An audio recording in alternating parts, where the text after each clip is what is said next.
Okay, cool. All right, good evening. Please bear with me as my voice is still recovering from a sickness. But good evening and welcome to tonight's segment of the Faculty Lecture Series. For those of you who do not know who I am, I'm Jess Gallardi. I am professor and director, and I coordinate the series. So thanks for attending tonight's lecture. Keep an eye out for upcoming lectures. There are rack cards over there you can grab on the way out. Our next lecture will be tomorrow, same place and time, featuring Dr. Choyan Lahiri of Geosciences. So tonight's event is presented by Professor Yusri Zaro from the School of Business. Professor Zaro is an assistant professor of banking and finance at the university. He earned an MBA in finance from California State University. This is his 15th year at the university, and he has designed and has been teaching the banking and finance concentration for the undergraduate program that includes 10 courses, and the finance track for the MBA that includes 6 courses. Professor Zaro is a banker with 18 years of international corporate banking experience. He focuses on banking and finance professional certifications such as the Chartered Financial Analyst or CFA, Series 7 General Securities Exam Review, Certified Financial Planner, CFP, and the Chartered Market Technician, CMT, the focus of this presentation. So tonight's lecture is entitled How to Earn Money Using Technical Analysis, and in his words, technical analysis is predicting future price movements by using historical price charts, patterns, and trends in a market or security. It is used to make sound trading and investment decisions.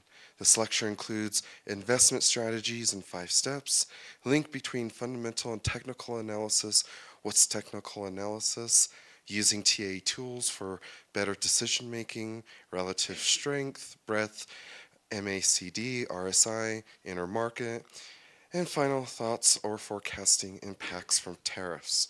And hopefully you've read his disclosure on the screen, but help me in welcoming Professor Zaro. Thanks, Jess. Appreciate it. Thank you, guys. Familiar faces, so I'm okay. I feel like at home. All right. Well, thanks, Jess. Jess did all the job for me. He told you what the course is all about, the lecture is all about. But I'm just going to repeat it very quickly. Okay, here we go. Thank you.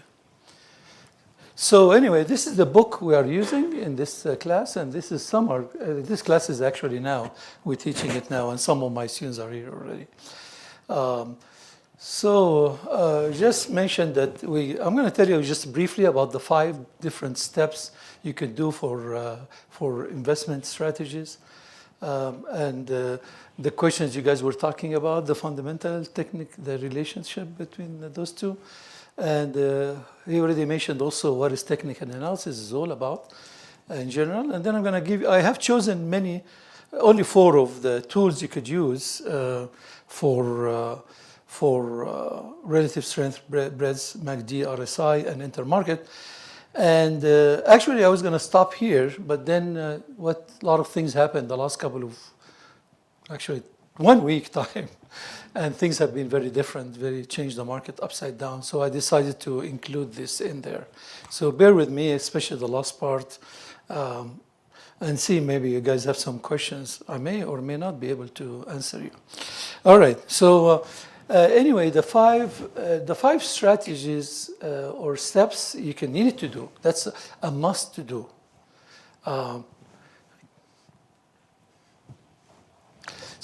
They are. We have.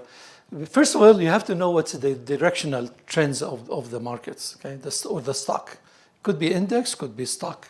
So you want to know if it is up, or down, or sideways, and how long it will take. So you need to know the frequency of it, and is also you need to know what the direction. So it's momentum direction. You can think about it like probably driving the car, and you want to know what is the acceleration of this. Driving from here to Pueblo, you drive for maybe lower mileage when you go to Walsenburg, but then 25, you go fast. So you need to know how the acceleration is, which is the second derivative.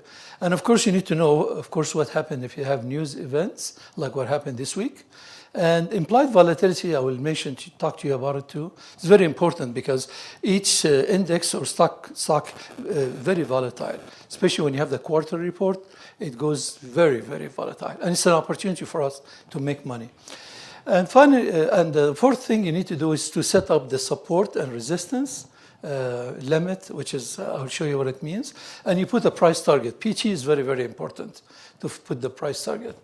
Finally, when you do all this stuff, which takes some time, but you can do it with practice, then you do what is supposed to be right, is to do option trading. And we have 4 levels of option trading, actually, strategies.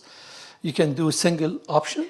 You can do option with a stock, right, Bill? Right? Option with stock. Or you can do option with an option, which is, we call it spread. Or you do 2 spreads. So this one has 2 legs, this one has 4 legs. It's a bit complicated, but it's manageable. It could be done.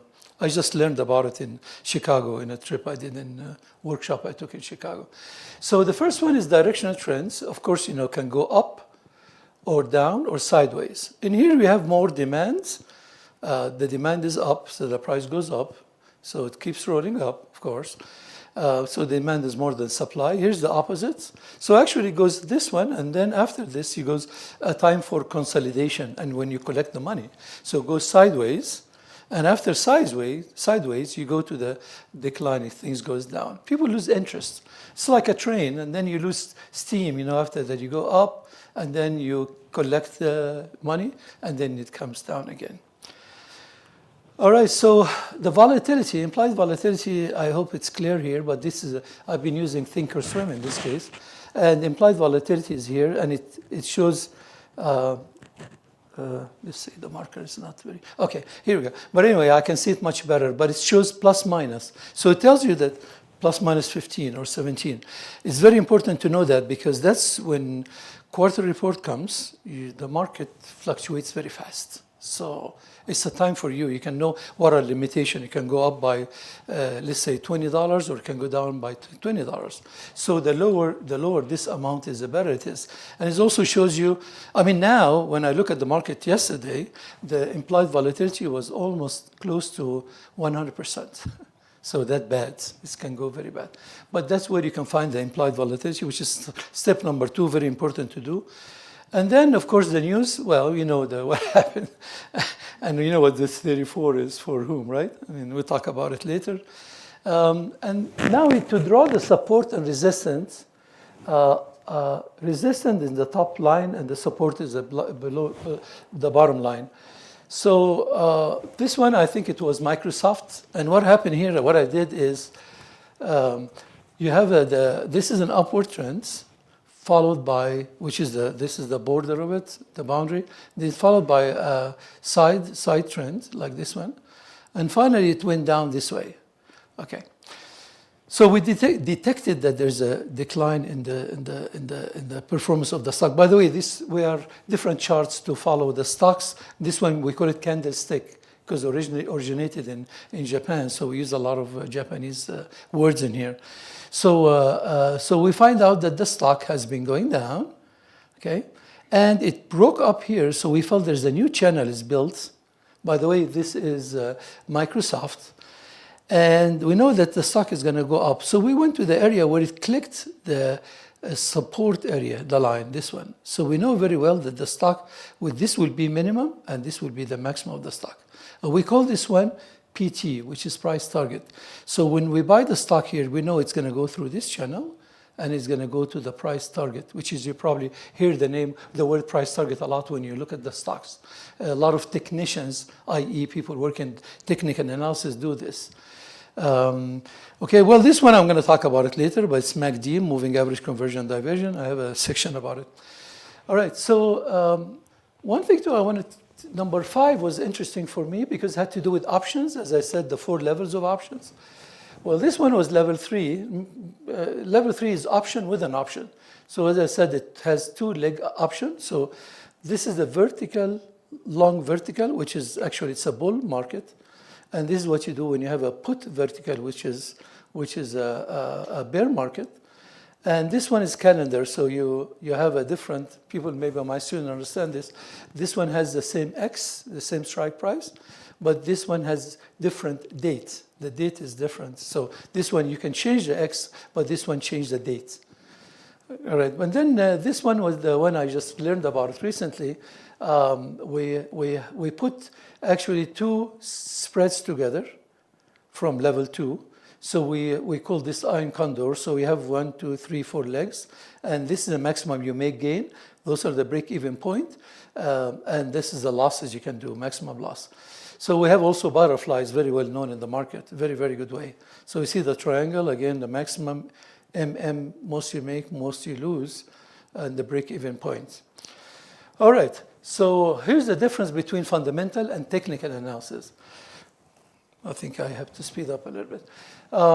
So fundamental analysis are what we call intrinsic value, which is when you find the stock price is actually nothing but discounting all these future cash flows in the form of dividends. So you bring all this dividend, discounting it to today, that's the price of the stock. So it takes time. Oh, I moved somewhere else, sorry. So it takes time to do this intrinsic value. And actually I have a class specially for doing this intrinsic value and the price. So we compare it with technical analysis, mainly look at the price. So from intrinsic value, we do comparative analysis, like for instance, price earning, price per book, price per sale, evaluation using options, because a stock is an option. Actually. So there's another technique which you could use now to look at the stock as an option. And we also, of course, use balance sheet, income statement, cash flow, ROE, return on equity, profit margin, PEG ratio is very, very important, product competition, technology they use, open interest, which is something we need to use in option trading, very important too. So this is the top of the pie here. The bottom part of the pie, which is technical analysis. So I kind of thought about it that the top part would be the firm value, which is, there are two types of companies in this country, in this world actually. We have a company which is growth, like Apple, like Magnificent Seven, and we have companies look at values, like IBM, like Coca-Cola, very old Dun and Bradstreet stocks. So when you look at the whole picture, when you're buying an Apple stock, you actually don't care much about all it. You do, but it would take time to do those, long time. Actually, it takes us a whole course to finish one of those. But you look at the bottom part, which is basically this part here. So you look at the stock, you look at the price momentum again. How is the acceleration of the stock? Does it go? What kind of direction it goes? Like fast or slow? This way, what angle it has to? And we look at the psychology, which is I'm going to mention about it shortly. And we look at the volume, because if you have a lot of volume in the same time the stock is going up, that's the best time to buy, because it's going to continue to go up. The same thing too, when the volume is high and then the stock is going down, you can do short selling, which by the way, you can make money with short selling as much as you can make when the stock goes up. One of the only one here I'm focusing on from here is this PE ratio, and the reason why because there's a very simple formula. The price of the stock is actually, you can find it by get this multiple, which is the PE multiple, times earnings. So earnings goes with earning, what's left would be the price. So basically the price would be earnings times the multiple. And it's very, very important. Why? I'll show you now. Those are, for instance, the table I made with the PE multiple, and I had beta, as you guys know, that's the correlation with the market, how fast you're going with the market. So if you have a stock like 1, like in this case Google, so that means when the market goes one step, your company is going one step. Let's say the market goes 10% growth in the market, so then your stock is going to go 10%. So you're going along with the market, fully correlated on market.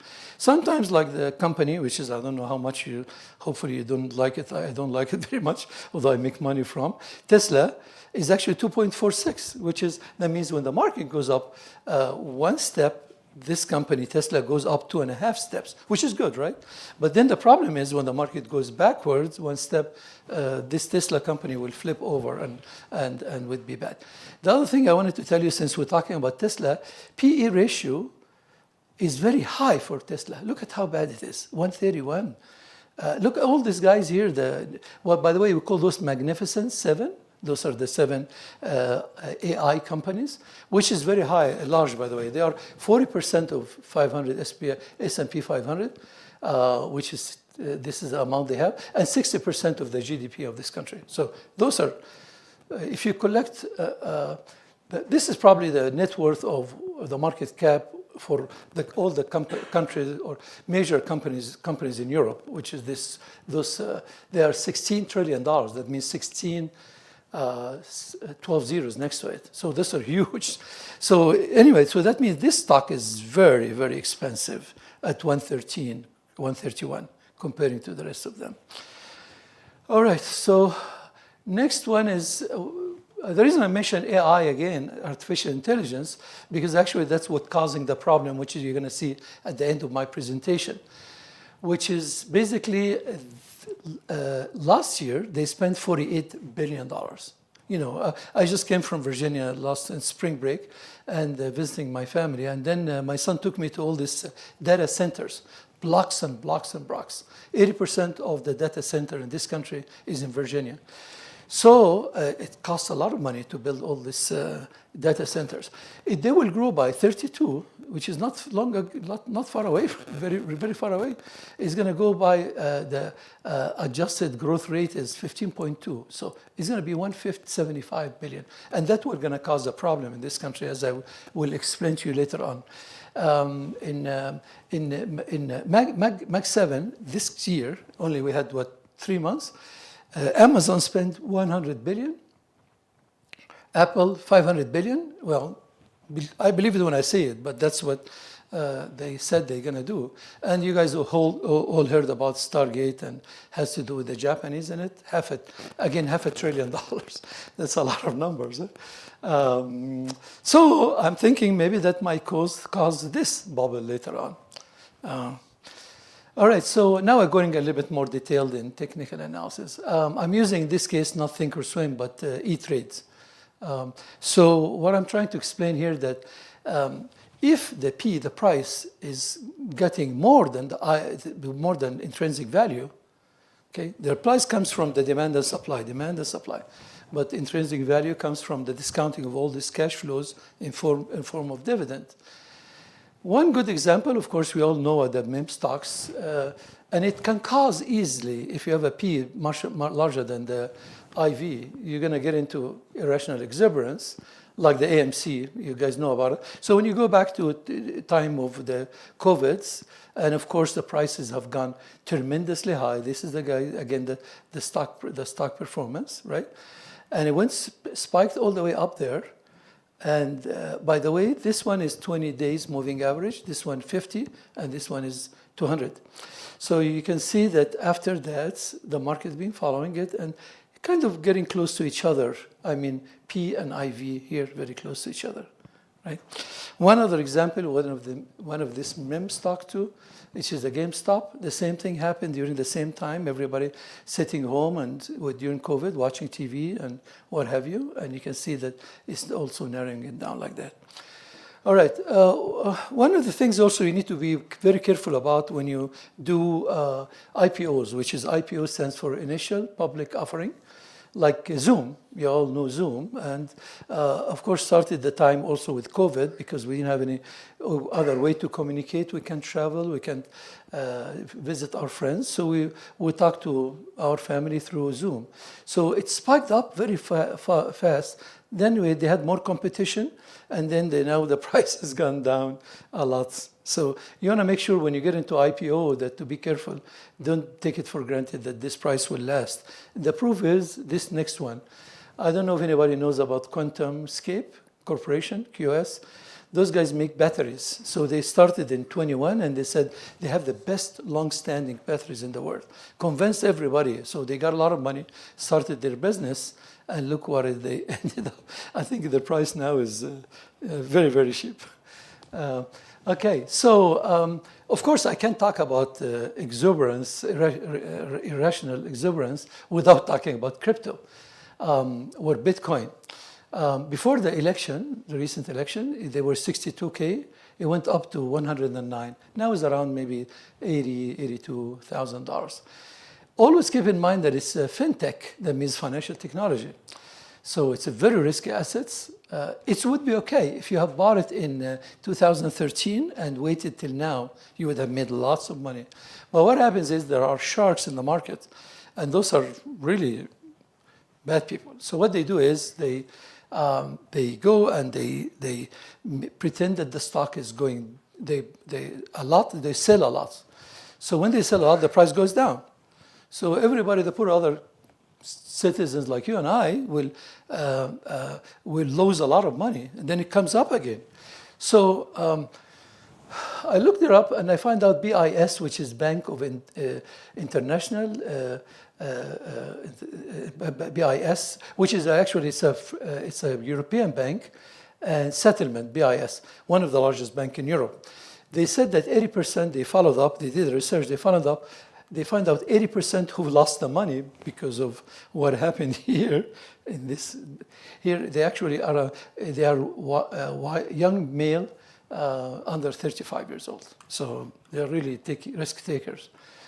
All right. So what technical analysis is? As we said when we did the pie in the beginning, it has to do with price, volume, and psychology. Okay, we'll go over this later on, but it's an interesting thing to do. And you're just following the chart. You're following the chart. That's why they call us chartists, because we only follow momentums and charts. We follow trends, up and down, sideways. We follow patterns, as you're going to see later on. So we follow this we think what happened before is going to continue. So that's what we do. Of course, the ultimate goal is to make a good decision, as I'm going to show you later on. Like, for instance, this, for example, S&P 500. This one is the 50 days moving average, and this is the 200 days moving average. A moving average is not a big deal. You just add let's say 5 days moving average, you count how much today, the last 5 days divided by 5. Then go tomorrow, do the same thing. Then you connect the dots. So obviously here it looks okay because this is the 200. You always look for the faster one, which is this one. But it looks okay because this on top of this, which is okay. But if you can imagine that this one will go a long way and this one will cut here, so they have a cross, they will cross here. And then the blue one will be below the yellow one. That means it's a bad signal. That's a signal to sell, sign to sell. So when you have the 200 days above the blue one, then would be a selling point, not buying point. All right, so psychology is very interesting in there. It's one of the third component of technical analysis because we call it behavioral economics. And actually, there were two doctors in Kahneman in 1970. Two gentlemen, two professors came up with this psychology book about stock market, and everybody hated them. What the hell you do anything to do with psychology? I mean, with the stock market. It's bad enough they got a Nobel Prize, but one of them died, so the other guy got it. But anyway, so they talk about you probably heard about that, how confident you think people are confident in their judgment, which they're not. And they talk about the assumption that humans are rational, which they are not. And they also talk about the herd mentality, which is very interesting. Everybody follow their heart rather than their brain, so they're like a Jumanji movie, So anyway, so they talk about this. And of course, you all know that where losses loom larger than gain. When you lose $1,000, you feel, oh, you're so mad. But you make $10,000. Okay, good, I'm happy. All right, so forget about that. So then we look at pattern 2, right? Patterns is, we look at different shapes. We have a bullish and bearish pattern. So this one has, it's a head and shoulder. This is the head and this is shoulder, but it's upside down. So what happens here is bearish because it's going to, at that point, exit point, this is the entrance point, this is the exit point, it's going to go better. It's a reversal. We have a triple bottom, you have head and shoulder. This one, you have this one is flag, pattern, different shapes. We do the same thing with the bearish markets. That means instead of going bullish up, it's going to go down. So this is heads, and those are shoulders. It's head and shoulders, and the same thing. And interesting, when you do a project about this, you define what are those. You can pick up this here. As I'm going to show you later on, in maybe the last slides about what's happening now, you're going to see something is actually, it's ascending the triangle. I don't think I see it here, but it's one of the other patterns you do. So your job really in technical analysis to be nice to know how to draw the line, straight line.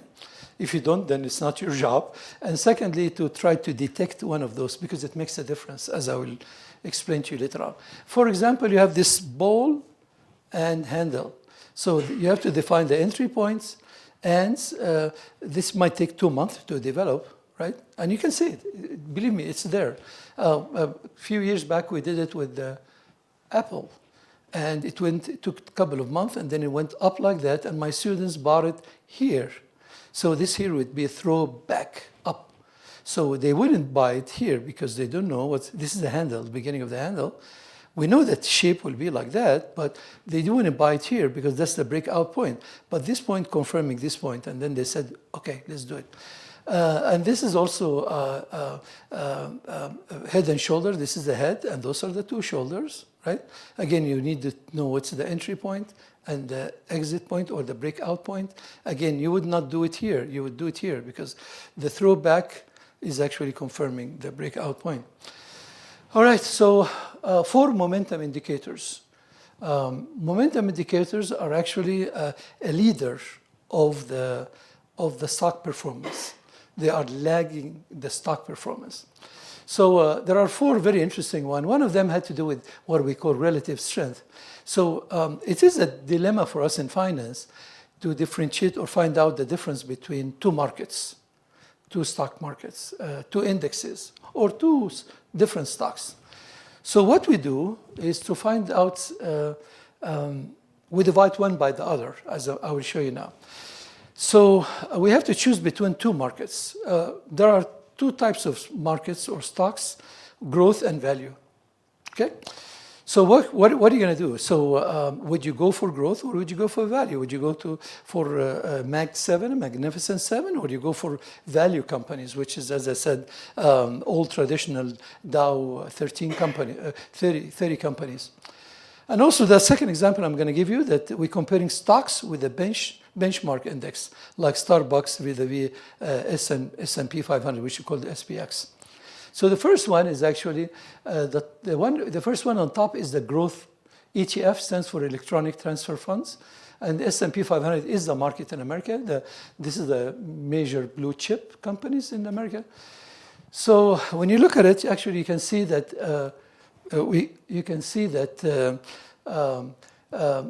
this is the performance that happened, and we're talking about 2004 and 2005. This is pretty recent. And what happened here that I did compare this to S&P value companies. Okay, value companies, again, well-established companies, General Motors, General Electric, Coca-Cola, and so on. Those guys on the top there, they don't pay dividend at all. Well, we have 7 of them. Most of them, they don't. Like Amazon never paid a single penny of dividend. But the one on the bottom, which is a value company, they based on the attracting long-term investors, so they pay dividend for sure. So now what we do? I mean, I want to compare this to this. So, and I want to put them in the same graph. So what I do is, mathematically, what we can do is just divide this point by this point, this point by this point, and so on, corresponding points. So that's where I came up with. And I use this using the difference in this, using my value, my E-Trade account. So I'm dividing the growth divided by value. So what happened here is this is the growth, the blue one, and this is the value one. So obviously the growth one is outperforming the value one here for a while, for a long time. And then it reverted at the end. Look at that, what happened here.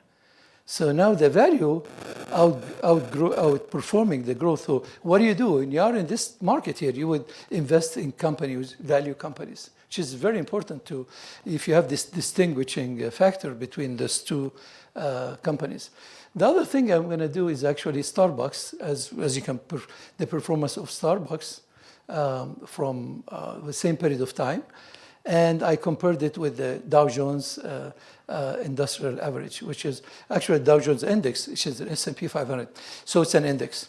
So you can see too that I don't know how to compare, which way to go. Should I go to the Starbucks as a company, or I go to the whole index, which is 500 companies? Where's the comparison? I don't know. I had comparison. Oh, maybe I didn't. Okay. Number two, second one. But anyway, performance, it gave me an idea.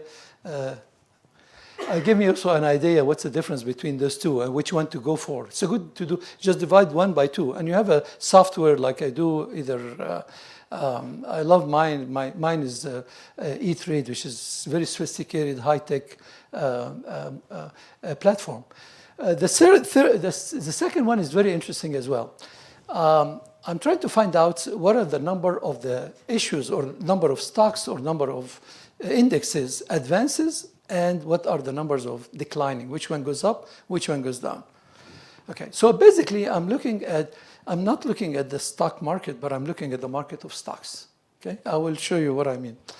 So for instance here, this IWM is actually the Russell 2000. Russell 2000 is the low cap company. That means low market capitalization companies.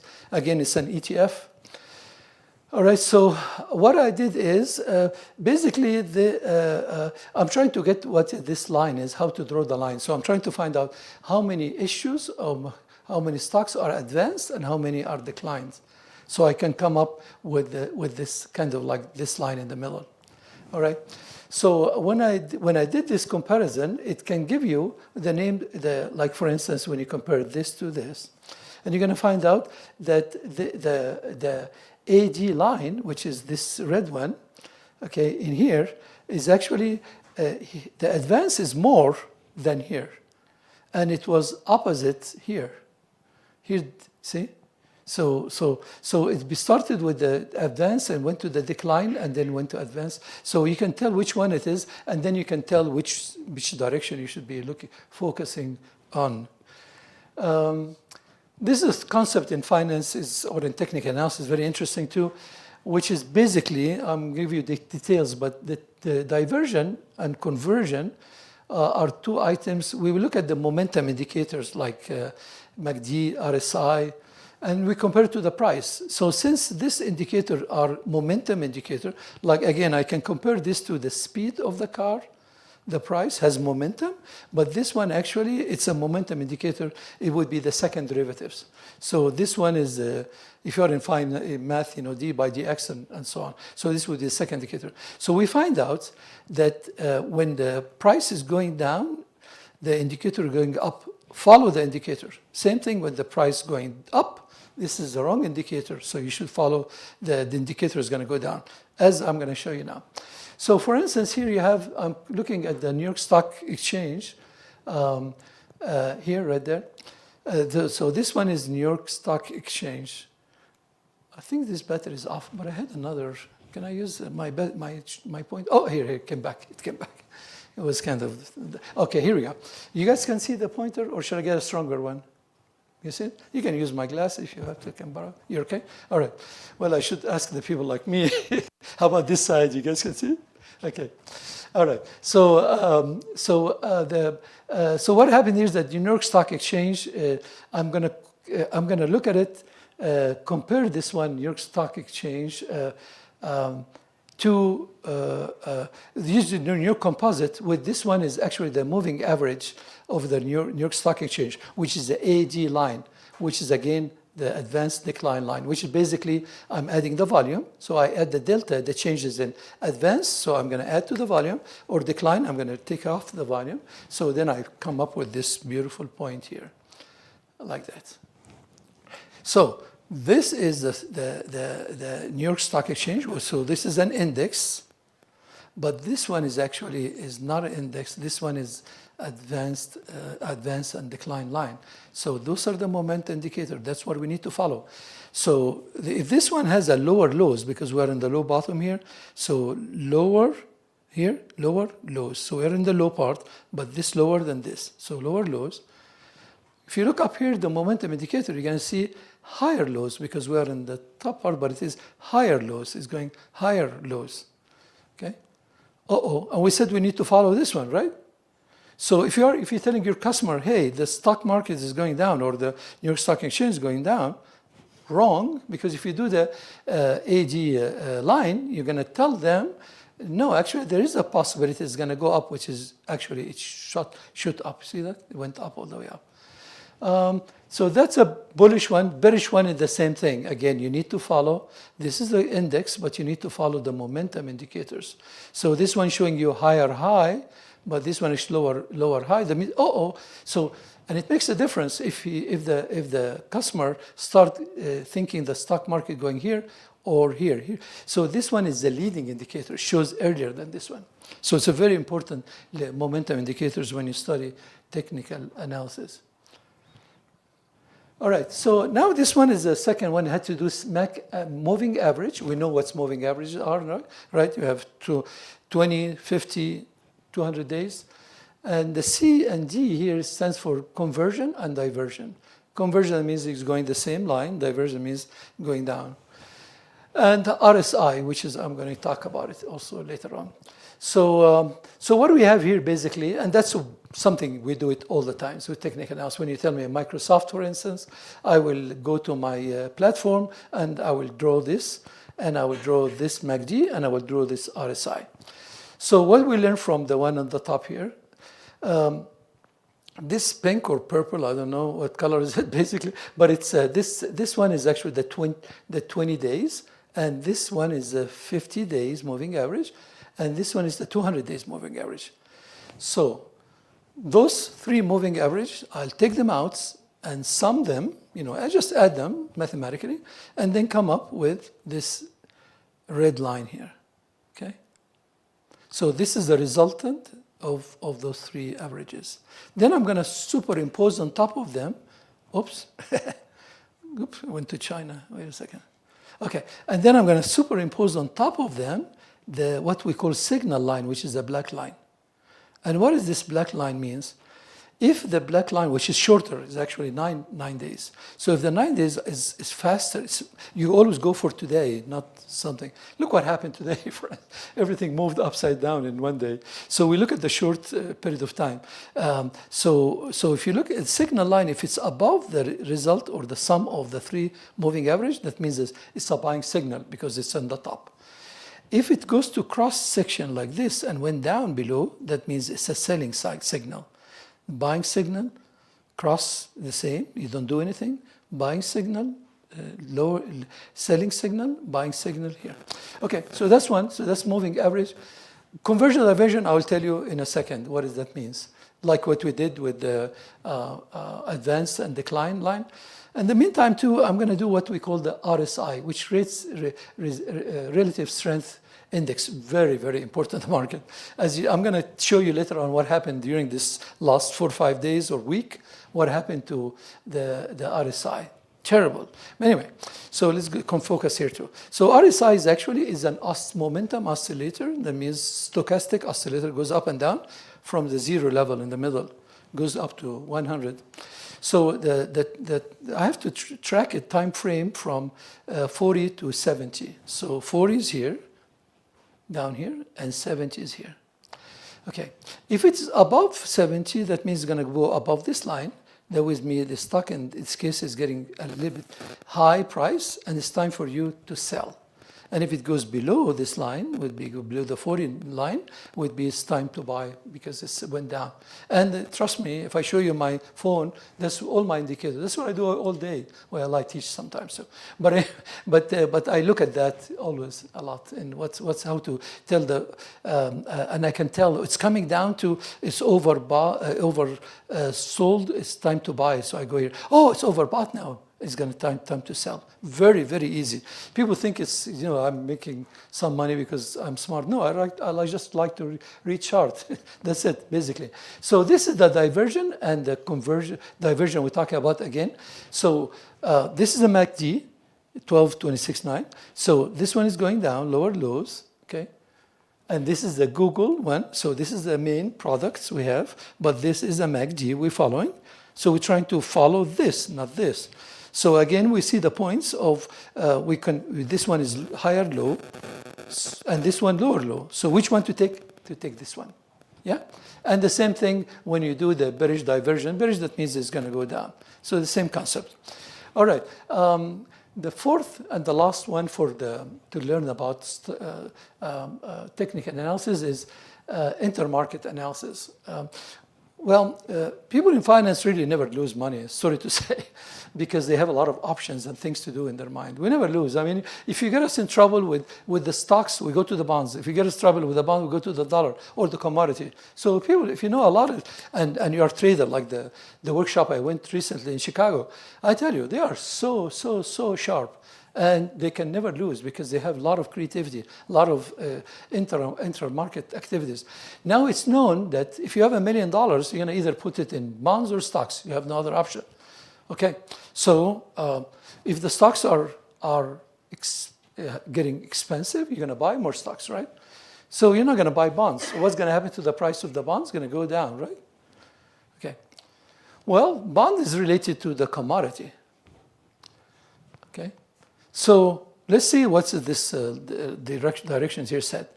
So here's the stock is going down, okay, right?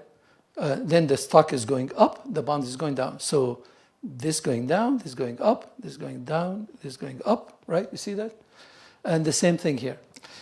Dollar and commodity. Dollar, we call it FX, which is foreign exchange. The same thing too. If this one, the dollar is going down, the US dollars, or the foreign currency, this one will be going up, and the same thing here. Commodity and bond goes in line. So bond and stocks are inversely related. That means one goes up, the other one goes down. But commodity and bonds are actually, they are going the same line. So, but the dollar and the stock goes in the same line as well too. So you don't get stuck. You can do it in anyone. Like these days, before the crisis happened, I was using gold, for instance, which is commodity, because everything else went down. And I'm going to show you later on what caused this dilemma of today, something very, very important.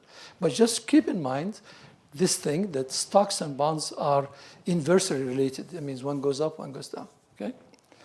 All right, so final thoughts. Again, this is the educational part. It's really don't have to follow what I say. You read the disclosure, I'm just covering the school and covering myself. It's just my own opinion. Take it or leave it. It's just an opinion. It's nothing but an opinion. But you need to consult with your advisor, of course, financial advisor, not me. So my technical analysis, the platform I have, I can extend or prolong this period a little bit more. Okay, now it's end here, but I can prolong it to more. So when I did that for a couple of years, I found out that in around that period of time, we may have something euphoria in the markets. Why? Because remember the PE ratio we talked about, which was for the big magnificent 7 companies, except Tesla, it was around 20 to 35, around that range. Tesla was 116, 117. Which was very high. We said that's a very bad market. So this one we're expecting is going to go to 100, okay? And from the formula I showed you before, that means the price, you put the price, we cross multiplication, put the E here, so the price equal 100 earnings. Now the last 2 years, 23, 24, we had a bull market. We had 25% increase. So 25, 26 this year, they think is going to go up to 0.9 only. So we barely can get one digit. So there is euphoria is expected to do, and it's proved by also those technical analysis thing. So we're going to have probably 2 years of bear markets, okay, starting up. And you heard the word bear market a lot these days, especially this last week, right? So we're expecting a drop in there. The problem is after the euphoria comes, which is within 2 years from now, It will go across the markets like a virus, big virus, and the bubble will burst. Mainly the AI, because I told you a lot of data centers and a lot of money invested there, okay? And there will be a major correction. It's not a simple correction like now. So, but following financial theories said that after euphoria, you will have a long-term compounding. That's very, very bad. It comes to be like 30, you'll have a decline in the market around 30 to 40%. And in one thing I didn't have time to talk about it here, that in also in technical analysis, we look at cycles. So we have a kitchen cycle, like 4.5 years. We have a Jugler cycle, who is a French guy, for 9 years, banks like this cycle. And we have a Russian guy made something called Kondrativ cycle, which is 45 years. And we put all this together, you find out that it's time for this euphoria to come. All right, so, and the problem is that the firms, all the companies in America will have to rebuild after that. Can you imagine losing that much of your market? And so the whole thing will collapse. But again, this is my prediction. I was going to stop here, but I had to add a little bit here, so bear with me because of what happened last week. So first, when I sent it to Jess, actually, I sent them to here. I said, okay, fine. Phew, worked on it for maybe a couple of months. I'm happy, fine. But then things happened like that. So I thought maybe you might be interested to know what happened there or care about what happened. Well, you guys saw this one before, right? This is the number that the tariff, reciprocal tariff there, and this column is half of this, and it's all based on this, which a formula came, well, I thought very complicated. You know, X, the tariff rate is tied to the sub I, and then xi, mi, what the heck is that? And then they put all this Greek number here, epsilon and phi and all this stuff. Oh my goodness, I had to go to my math books and to read what's going on. And then I find out that it's simply reciprocal tariff equal to x minus m, which is part of the GDP, as you know, C plus I plus x minus plus G plus x minus m. So this is your x minus m. Export minus import, and basically divide by import, and then all we do is divide it by 2 and you get this number. Of course, you can't do that with all those countries because they have their own ramification. Look at even Switzerland. What the heck you have with Switzerland except watches? What do we have with Switzerland? So we don't have that much. But anyway, so you can do it broadly, and there's almost 79 members or 180 members of the countries in the United Nations. So you can just do it, with a brush of like that. Each one has their own, and then you get Taiwan, Vietnam here. Okay, here we go. So Vietnam has. Like the shoes company, Nike, 90% of their production come from Vietnam. So can you imagine this company is gone? Eh? So each country has their own thing. Of course, this has changed today. Now they changed only 10% to all. That's what, if you're following the news recently. Yeah, except China, which has stayed the same thing, but it went up from 34 actually to 125%. But anyway, I have nothing to do with this. But anyway, so this formula is not really that complicated. And any economics book or any finance book, we know about it, but not very complicated. They made it like it's very fancy and very mathematically challenging, which is not really. All right, so what happened the first 2 days, which is they were Thursday and Friday. I think it's a major, in my mind, it's a major micro events, big, and affecting all the stock markets, all the equities. In comparison, so I looked at what happened in the subprime mortgage crisis, the one in 07, 2007, the big crisis we have for the homes and all this. And the reason we call it subprime because we used to give loans to anybody, not the prime customers, the subprime customers, subprime. So, and at that time, S&P, which Standard & Poor's 500, which is indication what the market is, went down by 50%. During COVID, it went down by 90%. So this time here was really major change. Only in 2 days was really major geo-micro problems. So in the first 2 days, actually, I find out that the Dow declined by 10%, S&P 11, and Nasdaq 12, which is very, very bad. We lost 6.6 trillion of market cap. Market cap is your price of the stock times number of shares. In finance or in Wall Street, we have something we call circuit breaker. So in order to protect you guys and all investors, if the market goes down to 7, we halt, we stop stock market in New York Stock Exchange, NASDAQ, we hold everything. We shut the door, no more trading. It went to 7. We were very close to 7. So if you wait a little bit, we'd have had the breaker, peak circuit breaker would have turned on and we stopped.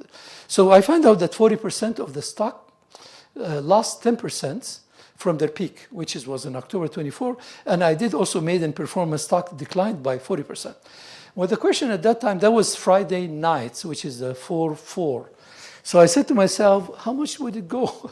I mean, it goes the same thing on Monday. And Monday reminded me with 1987. Do anybody remember? Well, anyway, 1987? Yes, for sure.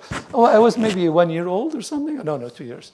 So in 1987, my mom told me, oh, look, get up, Yusri. There's something happening in the stock market. Well, it's a big problem. At that time, 1987, we had a major crash in the market.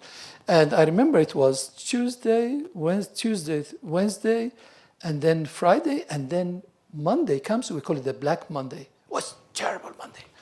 So I was so scared of what's going to happen on Monday, because after those two days, it would be terrible. This is Friday, by the way. But off the record, which is, I'm glad that nobody's taping me. So what would you do if you are here? What would you do? What would you invest in? If the whole market is going down, what would you do? Man, what do you buy? What's something safe, give you the safety of the markets? I buy more. I buy the index. I buy the S&P 500 index. Okay, that's possible. Well, anybody thought, oh, you said VIX? Yeah, okay, VIX. VIX is volatility index, okay? When the market, volatility index, when all the stock markets are up, volatility index will go down. When all the stock market is down, volatility index, which is VIX, goes up. Okay, so I bought VIX, but I'm not going to say how much I made, but I compensated. Some of you knows how much I made. But anyway, so that's what I did. When it came Monday, although I was scared it's going to happen, so I said, well, either I lose it all, I make it all. And I'm very aggressive anyway in my performance of the stock market. So anyway, so I did, and it was okay. But definitely the market was well in the bear markets.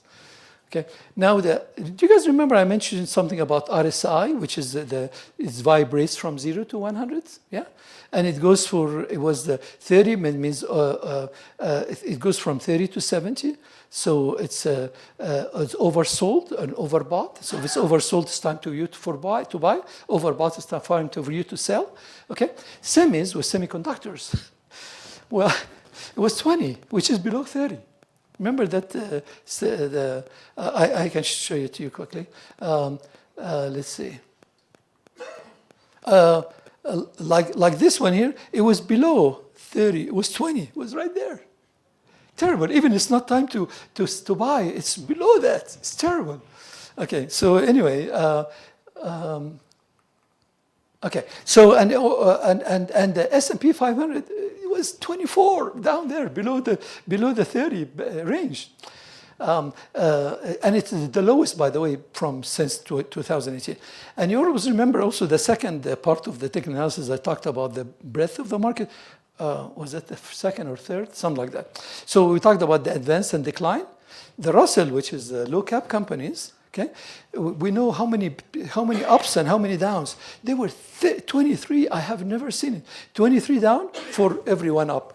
23 down, one up. So the downs were 23, and the S&P was 16 down to one up. Terrible. But what's good said that everybody else sold. So we have the volume was very high. A lot of people have cash, but they're scared. They don't know what to do with it. And maybe it's the bottom. I don't know. Maybe is it time to buy? So I'll show you what happened later on. This is the volatility index, which is the VIX. It's a sentiment of the market, the fear, the worrying, the anxiety of the people, and so on. So what happened on that Black Friday? Actually, it went to the circuit breaker. Almost was very close to, the threshold was almost close to 7. But if you see what happened in 2022 with that COVID time, and that's the one before. You guys know what happened 2010 or? Well, 07, 06, around the 07, 06, 06 or 07 happened the subprime mortgage crisis, and then the market reflected later on. Always the market reflects later on from there. So it was high, but it went up. But you can see that it went almost up here, which is very close to the COVID time. All right. So, okay, well, inflation, you guys all talk about inflation. They talk about stagflation and inflation and so on. And you can, obviously, from here, you can tell it's going to go up. This is a very important slide. Why? You guys know Diamond, which is the JP Morgan, the president of JP Morgan, right?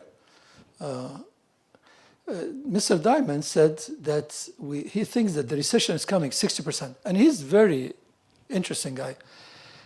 What happened this morning that the policy has changed because of what this gentleman, Jamie, said. Jamie said that there is a possibility that there's a big odd that the recession is going to be 60%. So the policy made today because of two reasons. First reason is because what Jamie said, which is I like the guy very much. He's very knowledgeable, knows what's going on in the market, but that was one reason, okay? And the second reason is, okay, well, before I tell you what the second reason is, but to prove that Jamie is right, because look what, this is a market expectation for S&P at the end of the year. And this is very important company. Capital Market is actually RBC, which is Royal Bank of Canada. And they are the best although they have an office in Washington, and they are actually a Canadian company bank, but they are actually I think they are public, or they're working in America. They are associated in America. So RBC, the best one we know in the market to tell us what's S&P. I mean, better than Wells Fargo, it's a bank, Goldman Sachs. Well, Goldman Sachs is good too, but that's a bank, JP Morgan. Here's the JP Morgan we talked about. Deutsche Bank, and German one. But this is the most prestigious one. So the thing is going to, now it's, by the way, yes, today's went up to 5,400, but yesterday was below 5,000. It's just terrible. Okay, so to add more problem to this, RBC, Royal Bank of Canada, also made a scenario. What would be the best case scenario? The 5,500 was the best case scenario. The worst case scenario, if we have a crisis, which is this humble old man said about it, talked about it, is actually 3,100. Terrible. So you got to be worried. If a recession range is going to be like that. Okay. I did not forget the second reason, but it's coming. Remember, the first one was Jamie when he said the 60%. But I need to tell you quickly what happened to what impacts happened to the tariff. Well, of course, everything gonna go up. Duh, we know that, right? In the short term, okay. And this is done by the Yale, which is a very prestigious lab. The household, is going to go up. So cars will go up. So if I were you, I would buy everything now. Just store the house with stuff. The cost of homes, of course, is going to go up. Cost of cars is going to, it's anticipated to be from $4,000 to $8,000 increase. So if you have an old car, go buy one quickly. The clothes and so on. And the growth of the GDP, as we said, which is the GDP will expect to go to 0.9. It was 25, to remind you, last year. I wonder what happened. So what to do? So you have several options. You can pick stocks maybe which is local, something is like Walmart. Hey, Bill, you like Walmart. Because Walmart is, most of the stuff are locals, right? Eggs are local, everything is local, bread and so on. So that would be a good one. And you pick stocks which is inflation protection, because there is an inflation coming in. And it's going to be the problem for Jerome Powell, which is the chairman of the central bank or the Federal Reserve. But he will have to handle it. It's not my problem. Anyway, so you look at the drug companies, although I heard something about attacking the pharma companies too, recently, yesterday. Health insurance companies, it went up a lot yesterday and today. telecommunication and value retailers like TGX, for instance. So the second option is that means you get in the market. Second option is to stay long, say, okay, standing aside, like some of my friends do. You will, the say is, which is, I like it a lot, you will lose nothing by delaying a new purchase. You don't have to, you don't have to use your fingers, just put your fingers in your hand, don't do anything. So you lose nothing really if you delay purchase, nothing can happen. The world's gonna turn upside down because you did that. Or maybe you wanna diversify in the international market.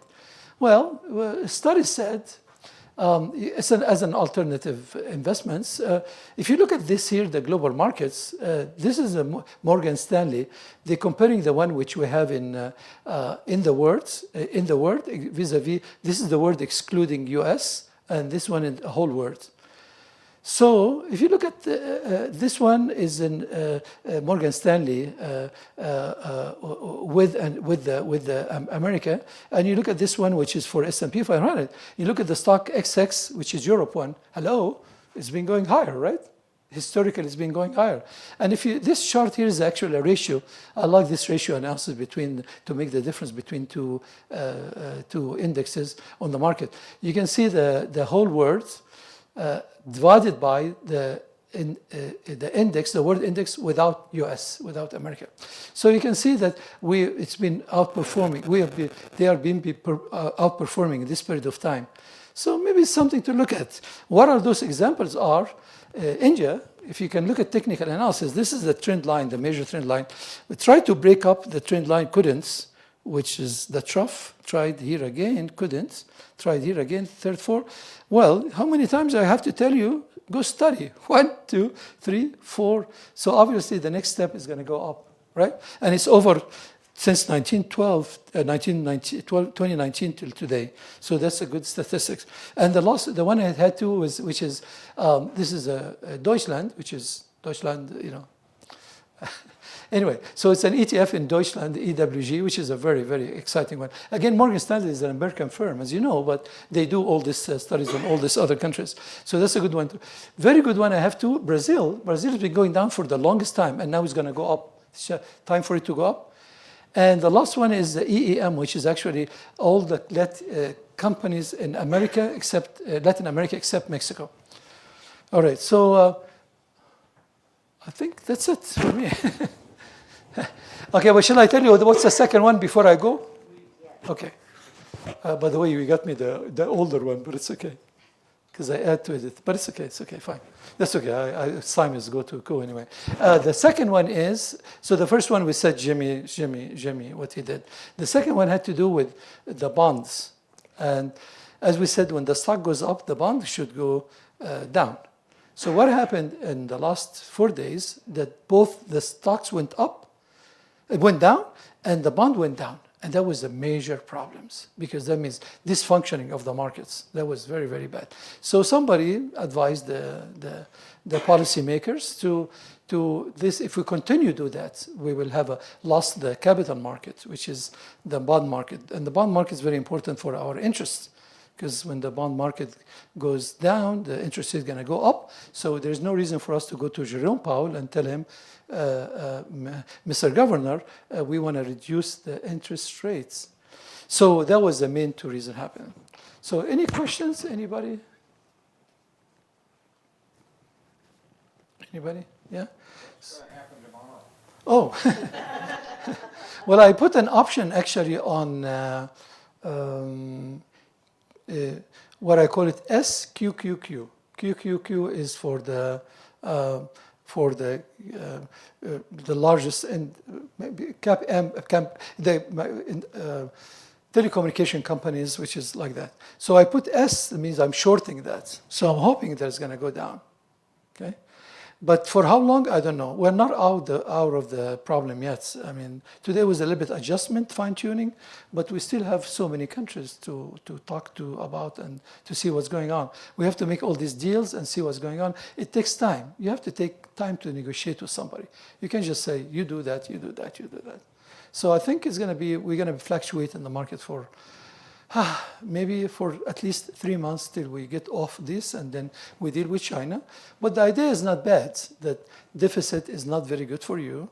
But my economics teacher a long time ago, economics, he said deficit minus surplus equal to zero. So when you move this surplus to the other side, deficit equal to zero. So there's no problem with deficit. Because if you have the Japanese investing a lot of money in America, which is like if you go to Los Angeles, a lot of all these towers, buildings are actually owned by Japanese. Okay, well, then we have deficit because they're investing their money in our country. That's okay. Well, we have deficit and they have surplus. It's like the ocean. Ocean goes up, it doesn't go up and down. It's all the same. So my mind is, it will stay the same. So we'll have to wait for 3 months at least, if not 6 months, to stabilize the market a little bit. At least we can breathe. And Jordan and I will be happy at the time. Any other questions? Anybody's makes sense or not sense? Yeah. So that's all what I have to say. Yeah. Anybody? Any questions? Oh, thank you. Thank you.